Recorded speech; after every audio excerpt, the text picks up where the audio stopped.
Hai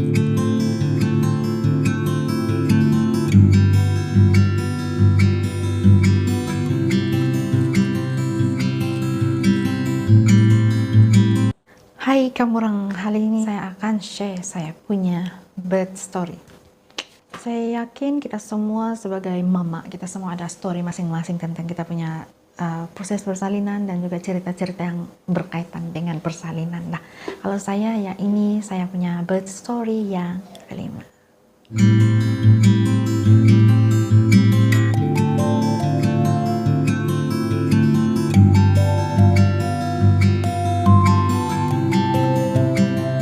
Kita memulai dengan yang sebelum saya pergi hospital lah. Oke, 3 April gerakan baby 6 kali saja. Tapi saya ada feeling yang still okay. Cuma kalau besok pagi dia masih macam lemas-lemas begitu, saya akan pergi labor room lah. Saya bilang kedua, suami saya pun dia ada masa itu. Lepas itu anak ada yang kurang sehat, jadi saya macam susah mau keluar rumah atau mau pergi hospital. Ini saya tidak galakkan kamu untuk ikutan. Kalau kamu ada masalah gerakan baby tidak cukup petang tuh, malam tuh juga kamu kena pergi di labor room. Kalau kamu ada masalah gerakan baby tidak cukup. So, saya pada hari itu, 3 April, gerakan baby sudah 6 kali sejak jantung saya laju 120 semenit. Pas tuh kepala saya pening, saya rasa mau muntah semua malam dalam pukul 12 malam. Pas tuh saya rest, saya cek lagi pukul 5:30 pagi. BP saya dalam 140 atas, di bawah 88. So, 4 hari bulan sudah kan. 4 hari bulan tuh 8 pagi saya pergi di Dewan Bersalin. Sebagai ibu hamil, kita akan direct terus pergi di labor room ataupun Dewan Bersalin. Itu bagi yang 22 minggu ke atas. Tidak silap saya, kasih betul saya kalau salah. Oke. 4 hari bulan, 8 pagi saya di labor room. Lepas itu cek jantung baby, cek jantung saya, cek BP saya. Yang ajaibnya sampai saja di labor room bila cek BP saya oke pula. Tapi kepala masih pening masa itu. Lepas itu saya pun kena pasang Branula. Kalau kamu tidak tahu apa itu Branula, Branula ialah yang macam ini. Dia kan kasih taruh di tangan. Oke. Sampai pukul 12.30 tengah hari saya masih di labor room, sempat makan tengah hari di labor room. Oke. Lepas itu di labor room itu sudahlah banyak suara-suara orang macam teriak mau beranak. Lepas itu suara baby menangis-nangis yang baru lahir. Lepas itu saya mix feeling, rasa macam betul-betul kan ini saya di labor room bilang. Sepanjang di ward saya berada di Kenanga 6B, ward Kenanga 6B dan berada di bed nomor 7. Nah, jadi sepanjang dari saya masuk tuh tengah hari sampai subuh 5 hari bulan memang itu saja activity. Cek gula, cek jantung baby, cek tekanan darah saya, makan, tidur, pergi tandas, pergi mandi. Itu saja activity. Sekarang kita pergi ke 5 hari bulan. 5 hari bulan pukul 7 pagi sarapan. Lepas itu pukul berapa dokter sampai itu around that time lah, sebelum pukul 8 dokter dengan tim dia, dokter yang memang ada di sana dengan dokter pakar masuk dan cek satu-satu pasien termasuk si orang. Jadi dokter pakar masa itu ada tanya saya, "Puan, gerakan baby oke?" Terus dia masih kurang aktif, saya bilang. Sebab saya tahu biasa dia masa baby saya itu aktif dengan dia tidak aktif. Dan yang best part ialah dokter itu tidak cakap, "Oh mesti kau salah kira nih, oh mesti kau." Yang biasa saya dengar daripada rekan-rekan ibu hamil yang lain, selalu ada dokter yang pertikai dorang dengan apa yang dorang rasa. Thank God to me, saya tidak pernah merasakan hal yang begitu di hospital tempat saya bersalin ini. Jadi dokter itu cakap, "Puan sebelum ini pernah bersalin secara paksa," dia bilang. Terus saya bilang, "Pernah. 3 kali saya beranak induction, semua guna obat." Terus dia bilang, "Saya ada cadangan, tapi Puan terima atau tidak itu dari Puan. Saya tidak memaksa, tapi saya mencadangkan," dia bilang. "Oleh karena Puan merasakan baby kurang gerak dan tidak aktif macam biasa, saya cadangkan Puan bersalin secara induction," dia bilang, "secara paksa. Setuju atau tidak Puan kita induce," dia bilang. "Kalau tidak setuju Puan boleh balik ke rumah setelah gerakan baby aktif. Lepas itu Puan boleh tunggu bersalin secara semula jadilah. Tapi kalau Puan mau induce, sebab mungkin Puan risau dengan keadaan baby Puan, boleh juga sebab Puan pun sudah cukup bulan," dia cakap. 38 minggu, sudah lagi 2 minggu dia udah bilang. So, saya pun cakap, ya saya setuju untuk induce. So, saya pun risau dengan keadaan baby masa itu di perut. Dia macam, memang kita boleh rasa lah besok dia dalam 2-3 hari itu memang dia suka tidur macam itulah, bukan kasih goyang, lepas tuh bila saya cek CTG baby itu jantung baby, saya kena goyang kaki baru itu jantung cantik, kalau tidak dia akan tidur saja. Jadi saya risiko yang itu, so saya setuju untuk induce. Pas itu dokter tuh bilang oleh karena sekarang lambat sudah untuk obat, kita start dengan Foley balloon lah bilang. So pukul 11 pagi 5 hari bulan itu kami mulai dengan Foley balloon. Dia sejenis cara buka jalan yang memang confirm terbuka lah, biasanya confirm terbuka. Kalau dia jatuh saja itu balon sendiri, jatuh dari ruangan wanita itu jatuh sendiri, maknanya kita sudah buka 3 atau 4 cm gitu.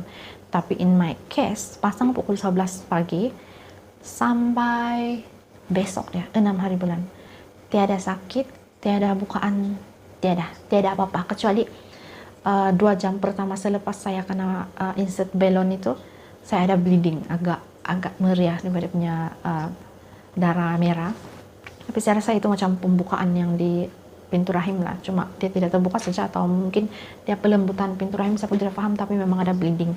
So saya pakai pad 1 kali saja, lepas itu tiada sudah. Sampai 6 hari bulan yang saya bilang tuh 7 pagi dokter cakap, Puan macam mana, ada progres, ada rasa sakit-sakit? Lepas saya cakap tiada dokter. Lepas itu dokter tuh buka itu balon, malangnya balon itu tidak jatuh, tapi dokter terpaksa tanggalkan sendiri. Jadi dia cek baru 1.5, dia cakap 1.5 cm. Saya lupa mau cakap sama kamu, yang masa saya di labor room sudah 1 cm. Jadi lepas saya kena induce guna balon baru 1.5 cm. Walaupun balon tuh berada dari pukul 11 pagi sampai 7 pagi esok dia. So 7 pagi esoknya yang 6 hari bulan sudah ini 6 hari bulan itu Foley balloon kena buka, terus dokter kasih masuk obat lah, obat yang pertama tapi paksaan yang kedua. Lepas itu saya kena tolak guna kursi roda, dari situ bilik rawatan, pergi di bed saya, tidur atau baring selama 2 jam. Dokter tuh cakap sebelum kamu mau berdiri atau duduk, kamu baring dulu selama 2 jam supaya itu obat betul-betul dia hancur dulu di dalam, baru kamu boleh beraktiviti supaya obat itu tidak tertanggal atau jatuh, dia bilang. So saya pun baring lah, tuk terlebih 3 jam. Jadi saya terlalu best lah tidur kan, sampailah pukul 1 petang. Pukul 1 petang tuh dokter cek lagi bukaan, dia cakap tiada progres Puan, masih lagi 1.5 cm lepas 1 obat dan 1 balon. Jadi 1 petang tuh saya akan kasih masuk obat yang kedua, means paksaan yang ketiga, proses yang ketiga sudah. Sebenarnya saya ada rasa cramping juga perut saya, mengeras juga, tapi tidak sakit. Kalau bilang sakit memang tidak. So pukul 4 petang dokter masuk, dokter pakar yang tadi masuk. Dia cakap macam mana Puan, ada progres? Saya cakap tiada lah dokter, memang tidak sakit lah, selepas 3 kali induce pun tidak sakit, saya bilang. So macam mana Puan, induce lagi lepas ini ke macam mana? Dia bilang. Saya bilang saya refuse untuk induce, kalau tidak bersalin juga sampai malam ini saya rasa-rasa saya mau prepare untuk seizure lah dokter, kalau dokter setuju dengan pilihan saya bilang. Pas dia cakap kalau Puan rasa begitu, oke. Pukul 2 pagi nanti, kalau Puan belum bersalin, kita akan mulai puasa untuk seizure pada pagi 7 hari bulan April, kita cakap. Oke. Mulalah itu dokter-dokter yang merawat di bilik, merawat di ward itu kan, mulalah diorang berpikir macam mana supaya saya beranak sebelum pukul 2 pagi. So, pukul 8 malam, dokter yang pertama itu, ada 2 dokter yang jaga saya lah masa di ward, dokter Melayu perempuan dengan dokter Cina perempuan. So dokter Cina perempuan ini dia bawa saya pergi di bilik rawatan, lepas itu dia cek kebukaan baru 2 cm. Lepas itu dia cakap Puan punya pintu rahim sebenarnya lembut sudah, jadi mari saya tolong buka. Dia bilang, dia pakai manual, pakai jari cut, dia tolong buka. Lepas itu mulalah lain macam, saya rasakan lain macam, tapi macam kenapa ini mula sudah lain-lain, kenapa ini mula sudah sakit, tapi boleh lagi tahan lah. Pukul 8:30 malam, amazingly datanglah itu dokter pakar yang tadi suggest, yang sebelum itu suggest untuk induction, dan yang sebelum itu setuju kalau saya buat seizure, kalau sudah induce 3 kali masih belum bersalin. So dokter pakar ini datang, lepas itu dia bawa lagi saya pergi bilik rawatan, dia cek lagi, oh betul lah cakap dokter yang tadi baru 2 cm. Dia cakap saya tolong buka ya Puan, dia bilang. Kalau kamu mama yang pernah bersalin Bila dokter cakap, saya tolong buka secara manual, dia bilang dia pakai jari dia. Jadi masa itu 8.30 dia datang, saya keluar dari bilik rawatan saja, terus 3 menit sakit. Bayangkan lah itu. Lepas sudah sakit, contraction saya itu setiap 3 menit, mulalah saya macam tidak karuan sudah di bed. Kalau ada nurse yang datang cek BP saya dengan cek jantung baby pun saya ke kiri ke kanan sudah, memang saya tidak boleh fokus, tapi saya fokus pada saya punya breathing saja, sebab saya mau tahan itu sakit. Memang begitulah cara saya tahan sakit selama ini juga, yang saya bersalin 4 orang anak. Saya akan tarik nafas, hembus nafas, tarik nafas, hembus nafas. Yang macam kita berusaha untuk bertenang lah. Jadi kita percayakan badan kita percayakan proses apa yang sedang badan kita lakukan, dan lain dari itu kita berdoalah dalam hati kan, supaya cepat habis kita punya sakit, cepat kita bersalin. Amazingly, saya mulai sakit 8.30. Itu nurse pergi cek bukaan saya pada jam 10 malam, baru 3 cm. Baru 3 cm. Pas itu pukul 12.15 pagi, 7 hari bulan sudah. Oh, saya mulai sudah risau 7 hari bulan sudah. Kalau sekarang ini macam mana? Sebenarnya saya risau juga, tapi saya lebih rela kena Caesar daripada ada apa-apa baby saya lah. Sebab baby saya 2 kali sudah kena induce pakai obat. Obat ini ialah bahan kimia. Jadi kamu boleh Google atau kamu boleh tanya dokter kamu risiko tentang induction guna obat prostin itu. So, balik lagi pada cerita saya, 12.15 malam. Jadi saya akan cek bukaan. Tadi saya bilang pukul 10, 3 cm kan. 12.15 malam, 5 cm at last. Terus pukul 12.25 saya sudah kena hantar di labor room. 12.25 itu juga terus diorang pasangkan oksitosin yang induce pakai air. Kasih masuk sini, kita itu kan kasih sambung itu kan. Terus yang mulai yang rasa dia lain-lain. Siapa yang pernah rasa karena induce pakai air itu memang itu yang paling enak antara semua induction. Dia punya rasa macam perut kita tuh macam yang dia tidak sudah steady, dia mengeras, yang memang mengeras macam entahlah, macam mau terburai dalam masa beberapa saat saja lagi. Begitulah rasa dia. Lepas itu karena taruh oksitosin itu kan pukul 12.35 saya punya air tuban kena kasih pecah 6 cm sudah masa itu nurse kasih pecah pakai jari saja. Dia tidak sudah pakai itu hook, dia tidak sudah pakai itu yang panjang, tidak, dia pakai jari saja terus pecah rapas. Saya dapat rasa terus basah semua sana bawah. Terus kan 12.45 saya pun selamat bersalin selepas 3 kali long push. Lepas saja saya bersalin, terus pukul 1 sampai pukul 3.30 itu dorang bawa si Gebu di sana ruang pemeriksaan dokter. Mendekat pukul 4 pagi sudah baru dia balik dengan saya untuk breastfeeding. Saya mau kasih tahu kamu, masa saya push itu memang saya tidak ada tenaga dan saya tidak kuat, sebab ini semasa saya mengandung anak yang kelima ini macam bengkak, saya tidak boleh genggam. Beberapa bulan memang saya tidak boleh genggam, apalagi saya mau tarik saya punya paha kan yang bersalin cara biasa itu. So itu misi bagi saya, apa itu, macam besi untuk saya letak kaki dan saya boleh tarik besi yang di sebelah katil, tarik begini. Memang kalau kamu pernah beranak kamu tahu itu yang katil di labor room ada bikin tarik tangan begini di bawah itu di sisi kamu. Tapi yang lebih hebat dia, ada 3 nurse itu, 3 bidan di sana.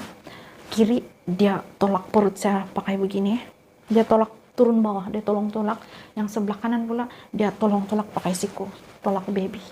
Jadi selepas seminggu saya bersalin pun masih sakit lagi. Masih sakit lagi otot perut saya sebab dorang tolong saya tolak, tapi saya tidak komplain lah. Saya gembira, berterima kasih sebab dorang tolong saya tolak baby, sebab saya tahu memang saya terlalu, orang bilang mungkin umur juga, faktor umur juga, dan faktor banyak kali beranak juga yang saya macam tidak larat memenuhi masa itu. Saya rasa 2 kali push ataupun 1 kali push panjang saja itu kalau yang saya masih muda-muda lagi dulu. Tapi sebab sudah 30-an, 33 tahun sudah masa saya pesalinkan si Gebu, jadi memang badan itu antara lain saya rasa sebab badan saya gemuk, obes, 76 kilo. BMI 30 berapa sudah itu. Saya booking pun 33 BMI saya. Jadi memang masa saya buat ini video saya punya berat 64 ah. Jadi turunlah 12 kilo juga. Walaupun sekarang si baby 2 bulan sudah dia, masa saya buat ini video, saya baru turun 12 kilo. Oke lah, daripada tidak turun kan, jangan naik sudah. Nah, Saya banyak haus sebenarnya masa saya kasih susu anak sekarang. Saya tidak banyak lapar, tapi banyak haus. Oh ya, masa saya bersalin ini, saya mau kasih tahu kamu bahwa masa saya berada di hospital, masa melawatnya hanya 10 menit saja. Jadi suami saya sempat melawat saya 1 kali saja. 2 kali. Dia sempat melawat 2 kali, 5 hari bulan dengan 6 hari bulan pada pukul 5 petang. Jadi dihantar saya biskut, pas dihantar saya panty liner, sebab saya minta panty liner. Untuk pengetahuan kamu yang ada di GDM ataupun gestational diabetes mellitus, lebih famous dengan panggilan kencing manis masa mengandung. Biasanya lepas kamu bersalin akan kena cek gula baby ya. Jarang juga kena cek kita. Tapi baby yang kena cek gula. Dorong cocok di tapak kaki, lepas itu dorong cek gula baby. So, syukurlah gula si gebu oke juga. Saya pun oke. So, saya berehat di labor room tuh dari pukul 1 sampai pukul 5 pagi, 5:30 saya balik lagi di ward. Pukul 11 pagi saya discharge dari hospital. So, pengalaman yang sangat best saya rasa. Best lah, walaupun lama saya di hospital dari 4 hari bulan sampai 7 hari bulan itu. Tapi berbaloi sebab saya rasa sakit itu dari 8:30 sampai pukul 12:30 saja. 9:30, 10:30, 11:30, 12:30, 4 jam lebih saja saya contraction sampai bersalin. Jadi ini ialah saya punya proses persalinan yang paling singkat antara semua 5 orang anak. Which is, saya sangat gembira sebab saya tahu Tuhan yang menyertai. Tuhan buat saya supaya saya tidak kesakitan dari kena belon, lepas itu kena ubat. Dia kasih biar saya kena contraction bila betul-betul time untuk bersalin saja. Jadi, saya rasa sangat besar lah berkat untuk saya dan baby saya sehingga kami dua sehat dan oke, selamat saja. Saya harap kamu semua yang akan bersalin tidak lama lagi kamu semua semangat dan kamu terinspirasi dari cerita ini. Saya pun tidak tahu mau inspirasikan macam mana. Demikianlah saya punya birth story, anak yang kelima, birth story orang Malaysia, beranak di hospital kerajaan Malaysia. Ya, itu saja. Terima kasih untuk tontonan kamu orang. Jangan lupa subscribe, like, dan komen. Kalau tidak mau share pun tidak apa-apa, tapi kalau kamu mau share bagus juga. Thank you semua.